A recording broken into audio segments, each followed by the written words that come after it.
नमस्कार फ्रेंड्स, मैं हूं आपके साथ Kapil Sahu. Life science by Kapil Sahu classes में आपका स्वागत है।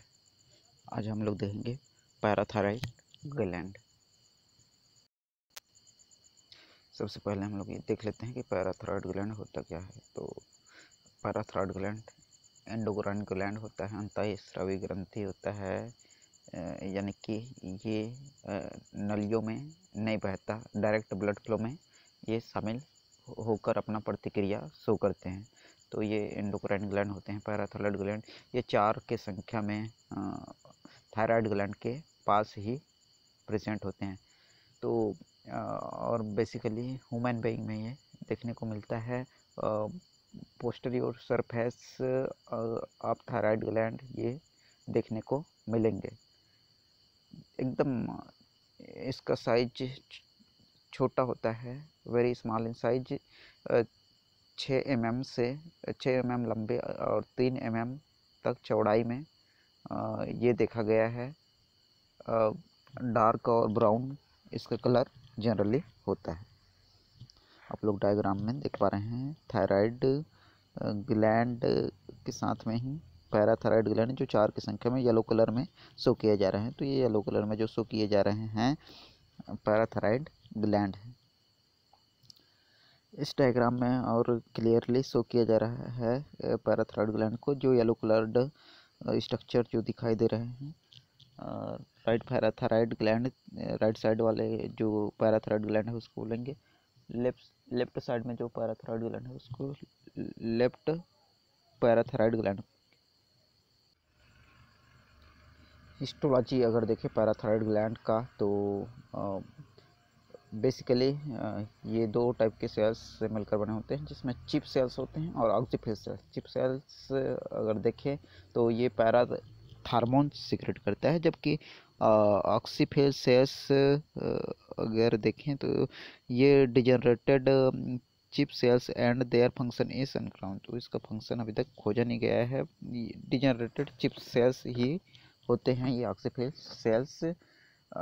में secreted parathyroid during a pathological condition called parathyroid adenoma। तो इसके द्वारा पैराथार्मोन सिक्रेट किया जाता है पैथोलॉजिकल कंडीशन में। इस कंडीशन में पैराथायराइड ओडोनेमा नमक कॉसेस नाम दिया जाता है। इस डायग्राम के थ्रू पैराथायराइड ग्लैंड के टी सेक्शन काटने पर जो सेक्शन में जो सेल्स दिखाई देते हैं उसको दिखाई दे रहे हैं। तो आप लोग पिंक कलर्ड स्ट्रक्चर जिसको चिप सेल्स जो कि मार्जिनल रीजन यानी कि किनारे की रीजन में दिखाई दे रहे हैं, वैसे ऑक्सीफेज सेल्स हल्का पिंक कलर का जो दिखाई दे रहा है, कम अभिरंजित पार्ट ये ऑक्सीफेज सेल्स दिखाई दे रहे हैं। साथ में रेड ब्लड सेल्स भी दिखाई दे रहे हैं। तो ये हिस्टोलॉजिकल स्ट्रक्चर। पैराथार्मोन क्या होता है वो अब देखें तो parathormone basically chip parathyroid gland के चिप सेल्स के द्वारा सीक्रेट किया जाता है। Essentials for the maintenance of blood calcium level with in a very narrow critical level. तो ब्लड कैल्शियम लेवल को मेंटेन करने में इसी पैराथार्मोन का इम्पोर्टेंट रोल होता है। Maintenance of blood calcium level in necessary because calcium is an important inorganic ion for many physiological function। तो विभिन्न फिजियोलॉजिकल एक्टिविटीज़, फिजियोलॉजिकल कार्यों के लिए कैल्शियम एक इम्पोर्टेंट आयन होता है, इसलिए इसका ब्लड कैल्शियम लेवल को मेंटेनेंस किया जाना बहुत ज़्यादा ज़रूरी होता है। कैल्शियम हमारे बॉडी में क्या बेसिकली फंक्शन करता है। तो कैल्शियम जिसका रेगुलेशन पैराथायराइड ग्लैंड के द्वारा किया जाता है, तो ये कैल्शियम क्या काम करता है, तो बोन्स एंड टिथ का फॉर्मेशन करता है। न्यूरोनल एक्टिविटी, नर्वस सिस्टम से संबंधित, नर्व से संबंधित गतिविधियों को कंट्रोल करता है। स्केलेटल मसल्स एक्टिविटी में भी इनका इम्पोर्टेंट रोल होता है। ये सोडियम पोटेशियम पंप के जरिए इस तरह की एक्टिविटी में ये अपना पार्टिसिपेंट्स करते हैं। कार्डियक एक्टिविटी में भी ये अपना रोल प्ले करते हैं, स्मूथ मसाज एक्टिविटी में भी अपना रोल प्ले करते हैं, सेक्रेटरी एक्टिविटी जो अन्य ग्लैंड का होता है उसमें भी इन कैल्शियम का योगदान होता है। साथ में सेल डिवीजन एंड ग्रोथ में इम्पोर्टेंट रोल प्ले करता है। कोएगुलेशन ऑफ ब्लड में भी कैल्शियम का इम्पोर्टेंट रोल प्ले रहता है। सोर्सेज ऑफ सिक्रीशन, अगर कैल्शियम कहाँ से सिक्रेट होता है देखें तो बेसिकली ये चिप सेल्स के द्वारा सिक्रेट किया जाता है पैराथायरॉयड ग्लैंड के।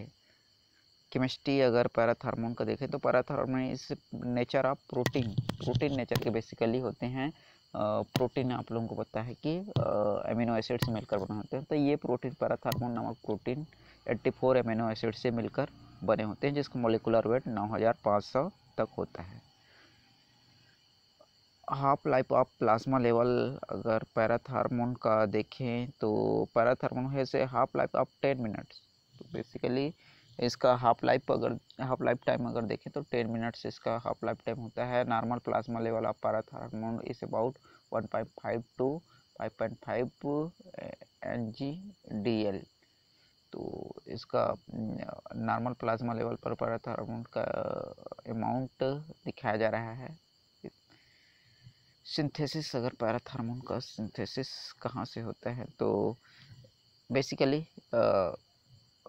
प्री प्रो पीटीएच यानी कि प्री प्रो पैराथायरॉयड हार्मोन्स के द्वारा, यानी कि बेसिकली ये एमिनो एसिड होते हैं, तो एमिनो एसिड से ही इसका सिंथेसिस होता है। इस प्रोसेस में अगर देखें तो the pre pro PTH enter the endoplasmic reticulum of chief cells of parathyroid gland. तो पैराथायरॉयड ग्लैंड के चिप सेल्स के अंदर जो एंडोप्लाज्मिक रेटिकुलम पाया जाता है उसमें प्री प्रो पीटीएच जो पैराथायरॉयड हार्मोन होता है वो एंटर कर जाता है। There it is converted into a pro hormone called pro PTH. तो उसके बाद प्रो पीटीएच का निर्माण होता है। ये 96 एमिनो एसिड की श्रृंखला होता है। प्रो पीटीएच जो बना वो एंटर कर जाता है गाल्गी अपैरेटस में, और where it is converted into parathyroid hormone. उसके बाद ये इसको पैराथायरॉयड हार्मोन में कन्वर्ट कर देते हैं। मेटाबॉलिज्म अगर पैराथार्मोन का अगर देखें तो 60 से 70% parathyroid hormone is degraded by Kupffer cells of liver. तो बेसिकली इसका खपत अगर देखें तो इसको डिग्रेड करने का काम कुप्फर सेल्स जो लीवर में पाए जाते हैं उसके द्वारा प्रोटियोलाइसिस एक्टिविटी के द्वारा, यानी कि प्रोटीन के टूटना जो एक्टिविटी होता है वो प्रोटियोलाइसिस कहलाता है। तो प्रोटियोलाइटिक एक्टिविटी के द्वारा बेसिकली ये टूटते हैं। Degradation of about 20% to 30% PTH occur in kidney and to a lesser extent in other organs। तो बेसिकली डिग्रेडेशन 20% 30% किडनी में होता है और बाकी अन्य ऑर्गन में भी होता है। बाकी 60 से 70% पूरा लीवर में पाए जाने वाले कुप्फर सेल्स के द्वारा इसका डिग्रेडेशन या फिर मेटाबॉलिज्म या फिर उपचय अपचय या फिर टूटना जो होता है या डिग्रेड होना। तो the next is action of parathormone on blood calcium level. तो ब्लड कैल्शियम लेवल पर क्या इम्पैक्ट डालता है ये पैराथार्मोन, ये हम लोग देखेंगे। तो primary action of parathormone is maintain the blood calcium level with the critical range of 9 to 11 mg/dl। तो प्राइमरी एक्शन अगर देखें पैराथायरॉयड हार्मोन तो ये ब्लड कैल्शियम लेवल को मेंटेन करने का काम करते हैं। क्रिटिकल कंडीशन में भी ये इम्पोर्टेंट रोल प्ले करते हैं। Parathyroid hormone maintain blood calcium level by. तो पैराथायरॉयड हार्मोन ब्लड कैल्शियम का लेवल किस प्रकार करता है मेंटेनेंस। तो अगर ब्लड कैल्शियम लेवल का मेंटेनेंस पैराथायरॉयड हार्मोन इस प्रकार करता है। The first is reabsorption of calcium from bones. तो जब एक्स्ट्रा बोन्स हो जाता है तो कैल्शियम को एब्जॉर्ब किया जाता है इन्हीं पैराथायरॉयड हार्मोन के द्वारा। इसके अलावा absorption of calcium from the renal tubules. तो किडनी से कैल्शियम इत्यादि का एब्जॉर्प्शन किया जाता है ताकि बॉडी में कैल्शियम का अमाउंट बना रहे। Absorption of calcium from gastrointestinal tract, तो गैस्ट्रोइंटेस्टाइनल ट्रैक्ट में जो विलाई इत्यादि पाए जाते हैं उस रीजन में भी कैल्शियम का एब्जॉर्प्शन किया जाता है। बोन्स में अगर देखें तो parathormone enhance the reabsorption of calcium from the bones by acting an osteoblast and osteoclast of the, तो इन ऑस्टियोब्लास्ट एंड ऑस्टियोक्लास्ट ऐसे कंडीशन में जब बोन्स में कैल्शियम का अमाउंट बढ़ जाता है तो उस कंडीशन में भी रिएब्जॉर्प्शन कर लेता है ये parathormone. Reabsorption of calcium from bones occur in 2 phases, तो जो बोन्स में पैराथर्मोन का बोन्स में जो कैल्शियम का एब्जॉर्प्शन है वो 2 प्रोसेस के अंतर्गत होता है, 2 फेसेस के अंतर्गत होते हैं, रैपिड एंड स्लो। डिटेल में अगर देखें रैपिड फेस जो कैल्शियम का एब्जॉर्प्शन होता है तो rapid phase occur with in minute after the release of parathyroid hormone parathyroid gland. तो पैराथायरॉयड ग्लैंड से जैसे ही पैराथायरॉयड हार्मोन को रिलीज किया जाता है वो वैसे ही तुरंत एक्टिविटी शो होता है। इसके अलावा immediately after reaching the bone parathyroid gets attached with the receptor on the cell membrane of osteoblast and osteocytes. तो ऑस्टियोब्लास्ट एंड ऑस्टियोसाइट्स जो सेल होंगे उसके सेल मेम्ब्रेन में ये अटैच्ड हो जाते हैं जो पैराथायरॉयड हार्मोन रिलीज किया गया पैराथायरॉयड ग्लैंड के द्वारा। The hormone receptor complex increase the permeability of membrane of this cells of calcium ion. तो कैल्शियम आयन के लिए ये परमेबिलिटी को बढ़ा दिया जाता है बेसिकली। इस तरह से फिर रिसेप्टर का पैराथर्मोन और इस मेम्ब्रेन के बीच एक तरह का रिसेप्टर का निर्माण या कॉम्प्लेक्स का निर्माण हो जाता है। तो इस प्रकार it accelerate the calcium pump mechanism so that calcium ions move out of this bone cells and enter the blood at a faster rate.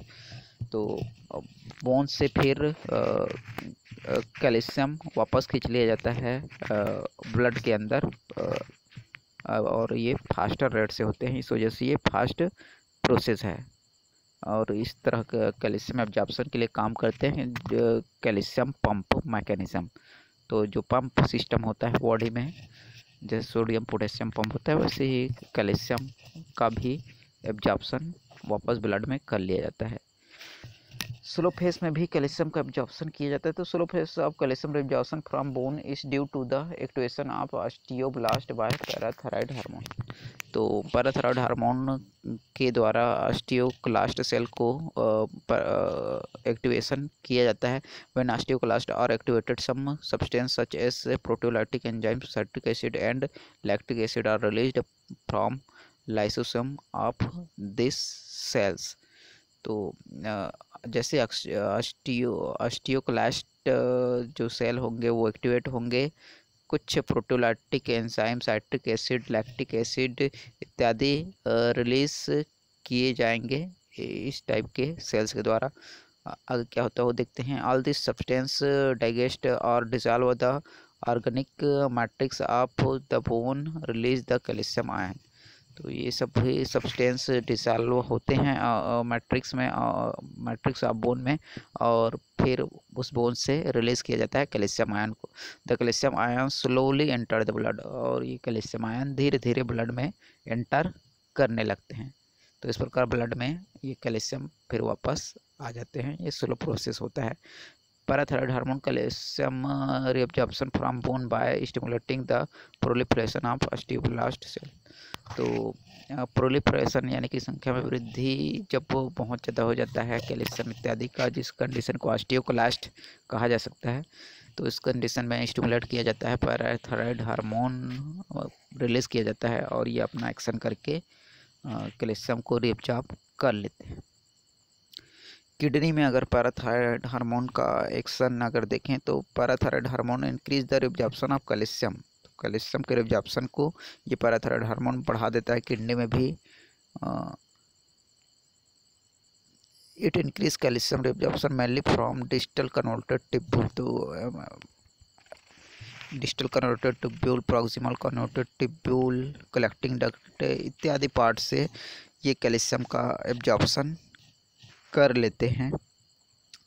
parathyroid hormone also increase the formation of 1 to 5 dihydroxychlorosilphyllar activated form of vitamin D। तो parathyroid hormone जो vitamin D का जो निर्माण होता है उसको बढ़ा देते हैं। विटामिन डी का ही नाम है 1 to 5 डाईहाइड्रोक्सीक्लोरोक्लोरेकैल्सिफेरॉल। तो कैल्सिफेरॉल विटामिन डी का ही नाम है। तो विटामिन डी का सिंथेसिस ये करता है। इंटेस्टाइनल जो ट्रैक्ट है उसमें अगर इस पैराथायरॉयड हार्मोन का एक्शन देखें तो पैराथायरॉयड हार्मोन इंक्रीज कर देता है एब्जॉर्प्शन की रेट को, कैल्शियम एब्जॉर्प्शन की रेट को ये बढ़ा देता है। इसके अलावा विटामिन डी के भी एब्जॉर्प्शन को ये बढ़ा देता है। अगर विटामिन डी को और थोड़ा सा डिटेल में अगर देखें तो the activated vitamin D is very essential for the absorption of calcium. तो विटामिन डी कैल्शियम के एब्जॉर्प्शन के लिए बहुत ज़्यादा ज़रूरी होता है। The GI tract and PTH is essential for the formation of activated vitamin D. तो एक्टिवेटेड विटामिन डी की फॉर्मेशन के लिए पैराथायरॉयड हार्मोन एक इम्पोर्टेंट फैक्टर के रूप में काम करता है। विटामिन डी की एक्टिवेशन में पैराथायरॉयड हार्मोन किस प्रकार इंपॉर्टेंट रोल प्ले करता है वो अगर देखें तो vitamin D is very essential for calcium absorption from the GI tract. Vitamin D बहुत ज़्यादा ज़रूरी होता है कैल्शियम के एब्जॉर्प्शन के लिए गैस्ट्रोइंटेस्टाइनल ट्रैक्ट यानी कि डाइजेस्टिव सिस्टम की जनरल नॉलेज का है उसमें। But vitamin D itself is not an active substance. तो विटामिन डी एक्टिव सब्सटेंस नहीं होता। Instead, vitamin D has to be converted into 1 to 5 dihydroxycalciferol in the liver and kidney is the present of parathyroid। तो ये convert होता है 1 to 5 dihydroxycalciferol in the liver और यही जो है कैल्सिफेरॉल वाला फॉर्म 1 to 5 डाईहाइड्रोक्सीक्लोरोक्ैल्सिफेरॉल यही एक्टिव फॉर्म होता है। तो एक्टिव फॉर्म में बदलने के लिए parathyroid hormone important role play करता है।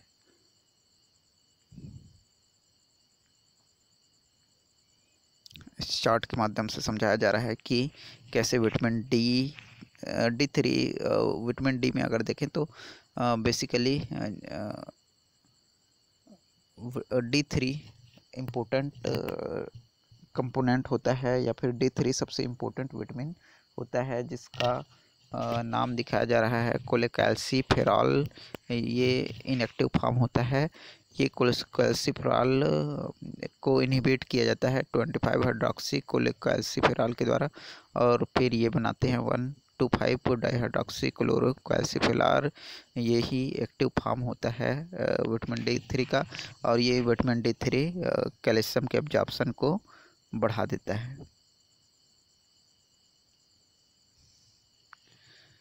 विटामिन डी का एक्टिवेशन का प्रोसेस और अगर डिटेल में समझते तो there are various form of vitamin D. विभिन्न प्रकार के विटामिन डी पाए जाते हैं।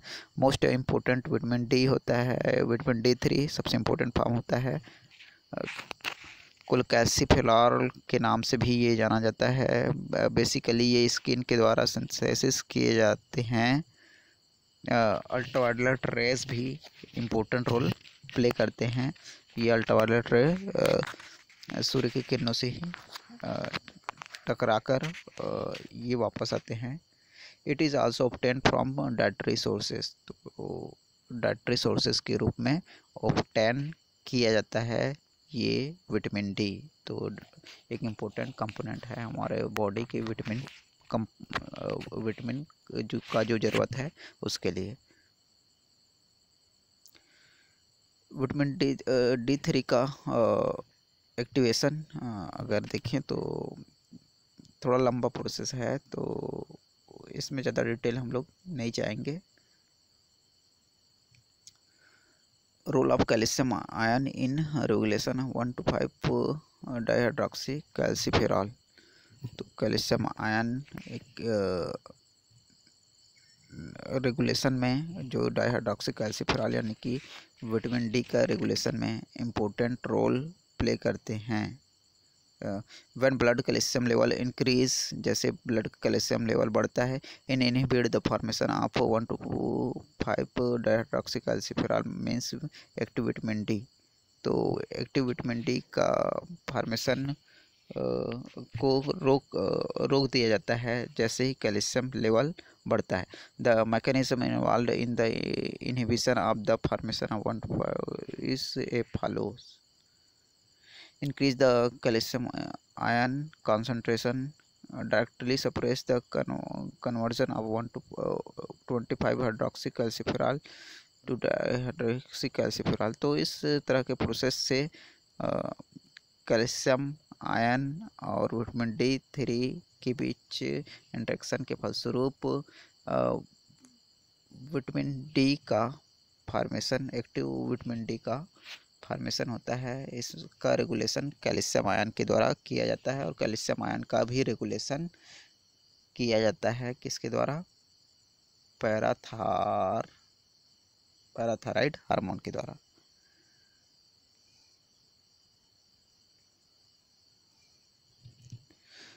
पैराथायराइड हार्मोन का रेगुलेशन कहाँ से होता है? तो पैराथायराइड हार्मोन का रेगुलेशन, वैसे सभी हार्मोन का रेगुलेशन बेसिकली पिट्यूटरी ग्लैंड को मास्टर ग्लैंड भी कहा जाता है, क्योंकि ये सभी ग्लैंड का कंट्रोल सेंटर होता है। तो एक तरह के कंट्रोल, अगर हार्मोनल कंट्रोल अगर देखें तो पिट्यूटरी ग्लैंड के द्वारा किया जाता है इन पैराथायराइड हार्मोन पर कंट्रोल। फास्फेट इत्यादि का भी कंट्रोल पीटीएच के द्वारा ही किया जाता है, कि जबकि कैल्शियम का भी पैराथायराइड हार्मोन के द्वारा कंट्रोल किया जाता है। कैल्शियम ये इम्पोर्टेंट डाइट का हमारा कंपोनेंट होता है। कैल्शियम का एब्जॉर्प्शन तो बेसिकली ब्लड में किया जाता है बोन्स इत्यादि के द्वारा। साथ ही फास्फेट का भी एब्जॉर्प्शन ब्लड में किया जाता है।